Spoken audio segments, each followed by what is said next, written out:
So, Nay, magandang umaga po ulit. Ako po pala ulit si Sir Jollibee Dumalo, Letters from HTU. So, nakaraan po, interview ko po kayo about sa physical assessment, Nay, no? Kamusta naman po kayo ngayon, Nay? Okay naman po.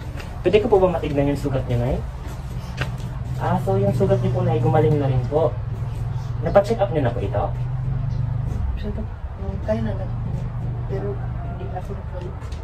Okay po. Pero yung sa paa niyo po, hindi pa po gumagaling. Pwede ko pang makita, Nay? So ito po, kailangan po natin linisan yung ngayon, Nay. Patingin po ng kabila, Nay? Wala. So wala po. So dito lang po. Nay, pwede ko po bang ipakita sa video yung sugat ninyo kung okay na po sa inyo? Okay na po ba?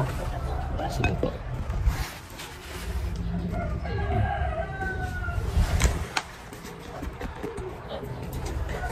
So ngayon, Nay, i-implement ko lang po yung tatlong nursing care plan na nagawa ko po para sa inyo.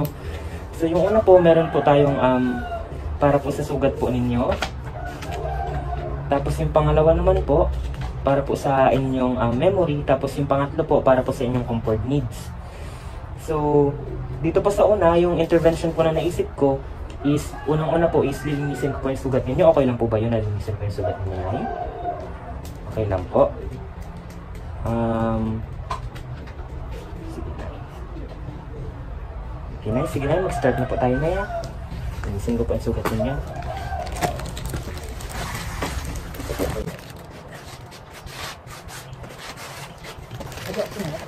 Hindi po kahit pwede na lang po.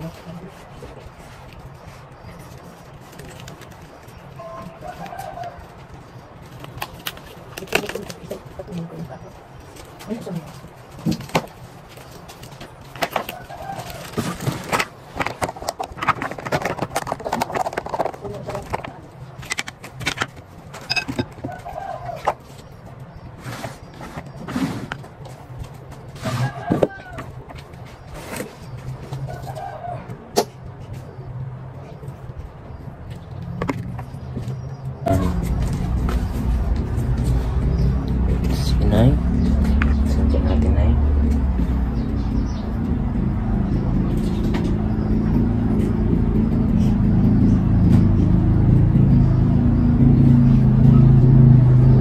Masakit po?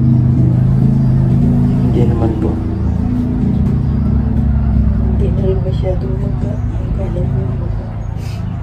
Ang dami ko lang alcohol yun. Happy po. Yung may agok ko na. Apo. Sige po, Nay. Ganito na lang po. Happy po.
So, okay, Nay, nalinisan na po natin yung sugat ninyo, no? So, ngayon po, encourage ko na lang po na panatilihin po sana natin dry o tuyo po yung sugat natin para po hindi po ito ulit maging prone sa mga infection o nanain po ulit, no? Tapos, na umiinom po ba kayo ng maraming tubig? Gaano po karami na yung ininom po sa isang araw na tubig?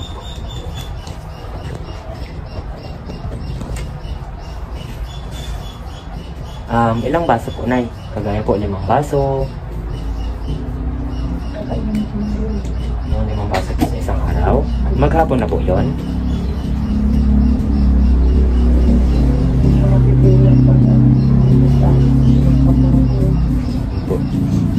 Kumakain naman po ba kayo ng itlog? Mga mga pagkain po na matataas po sa protina, kagaya po ng isda. Kumakain po kayo ng gano'n? Isa nang nagkagalis ako, hindi ako nakakainis. Ay, hindi na po. Ano na rin po kinakain nyo, Nay? Gulay na lang po. Okay po. So, pwede rin naman po yun. Encourage ko na lang din po kayo na kumain din po kahit papaano ng pagkain po na matataas sa protina, no? Tapos, maraming tubig din po.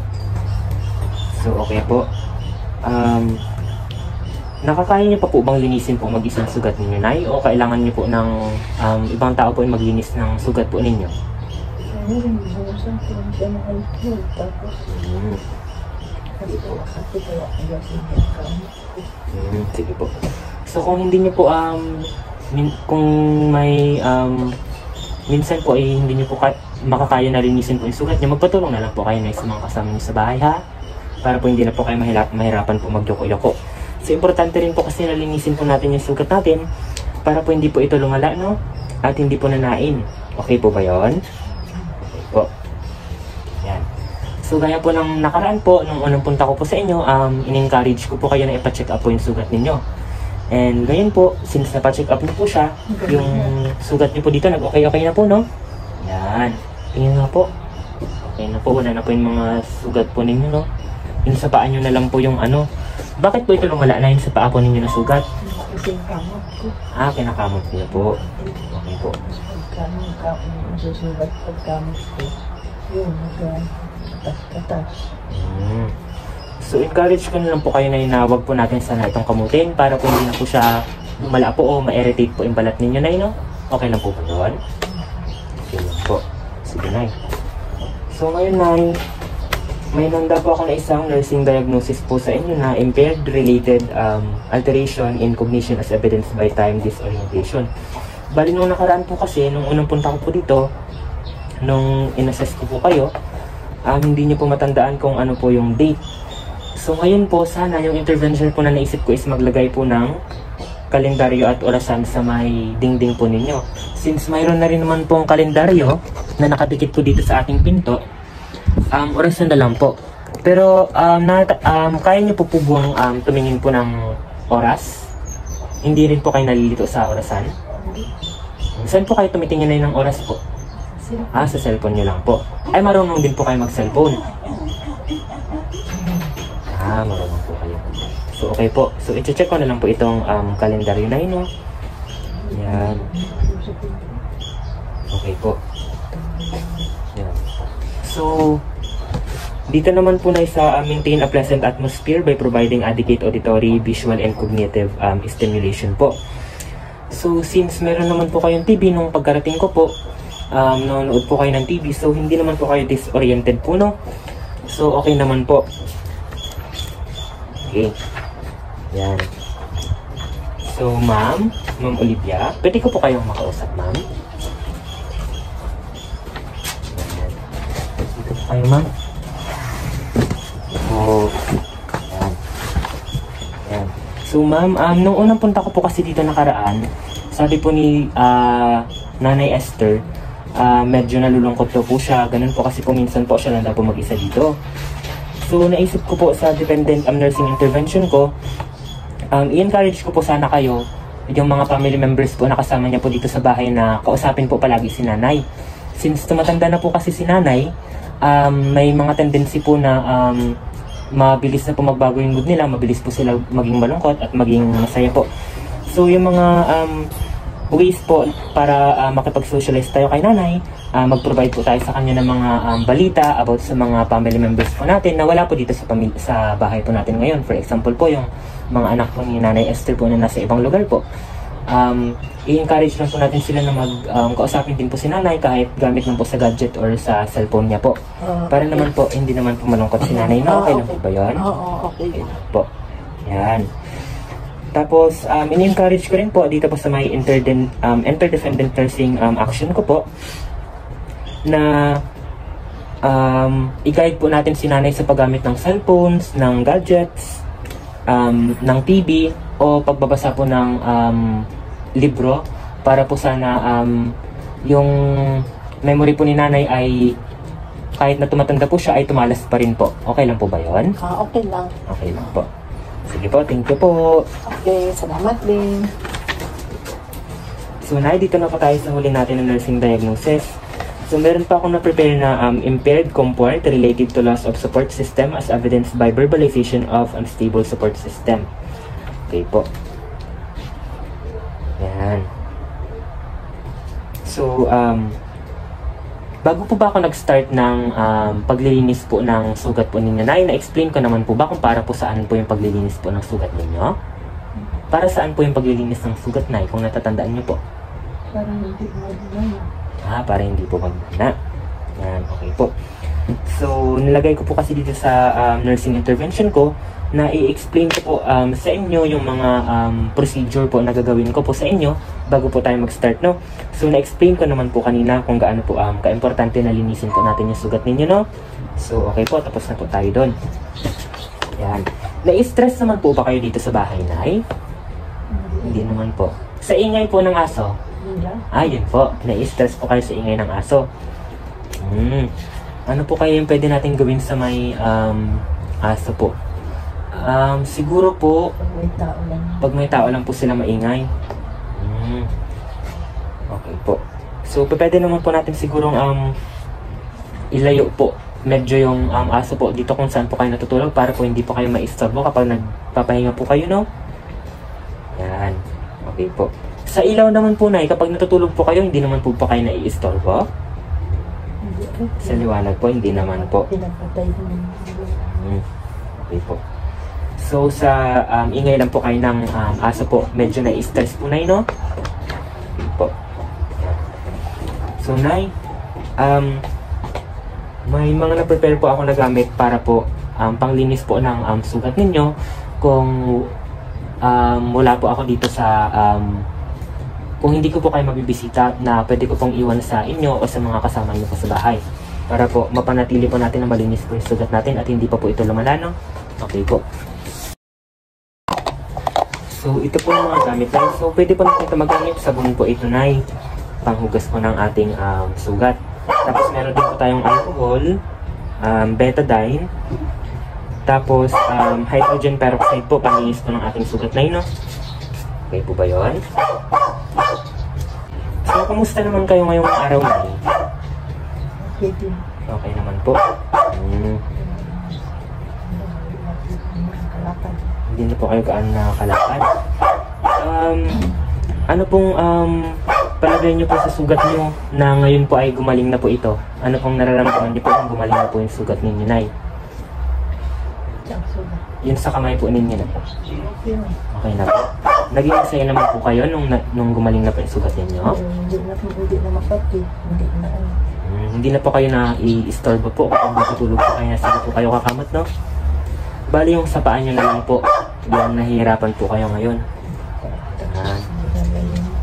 Anong rayuwa po ninyo? Kasi minsan nakakaano ko na kalimasa. Ano magaan tulog po. Okay po. Po. So, dito po, Nay, sa dependent nursing action ko po, i-educate ko lang po kayo. Tapos yung family members po ninyo para po i-consider yung non-pharmacologic interventions na pwede po natin magawa para po dito sa inyong impaired comfort related to loss of support system as evidenced by verbalization of unstable support system na yun, no? Okay.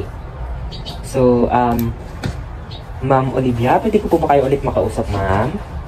Opo. Thank you po. Ma'am Olivia, dito po sa dependent nursing action ko po, nag-prepare po ako ng intervention na i-encourage ko lang po sana kayo na i-consider po yung non-pharmacologic interventions na pwede po nating ma-offer kay nanay, no? Such as yung pag-o-offer po ng warm blankets, tapos ng unan po kay nanay kapag nilalamig po siya.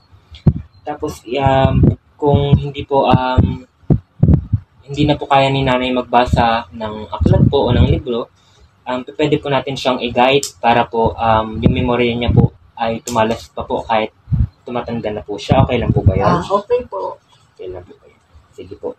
Kasi po sa pamamaraan po na ito, yung relationship po natin kay nanay is titibay pa po at hindi po mapipil po ni nanay na parang outcast po siya or parang unstable po yung relationship niya po sa inyo. Okay lang po ba yun? Sige po.